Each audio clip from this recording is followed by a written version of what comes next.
বিমান দুর্ঘটনায় নিহত শিখার স্বজনরা কোথায়? ইথিওপিয়ান এয়ারলাইন্সে বিমান দুর্ঘটনায় নিহতদের মধ্যে 4 জন ভারতীয় নাগরিক ছিলেন। এদের মধ্যে একজন শিখা গর্গ।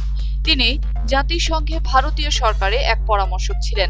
আদ্দিস আবাবার বোল আন্তর্জাতিক বিমানবন্দর থেকে 8 জন ক্রু সহ 157 জন আরোহী নিয়ে কেনিয়ার রাজধানী নাইরোবির উদ্দেশ্যে যাত্রা শুরু করেছিল বোয়িং 737 ম্যাক্স 8 বিমানটি।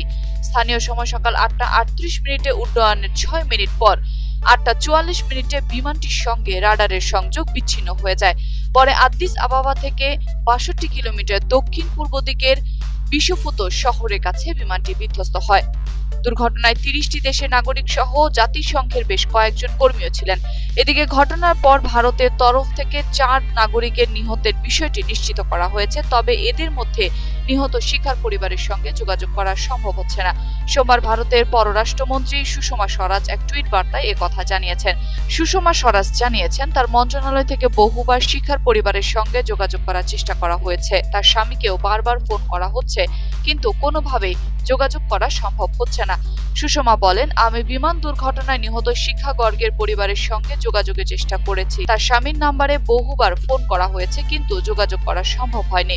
তিনি অনুরোধ করেছেন, যদি কেউ শিখার পরিবারকে চেনেন তাহলে তাকে যেন এই বিষয়টি অবহিত করা হয়। নিহত শিখা গর্গ জাতিসংঘের উন্নয়ন বিষয়ক পরামর্শক হিসেবে ছিলেন এবং পরিবেশ মন্ত্রণালয়ের হয়ে কাজ করতেন।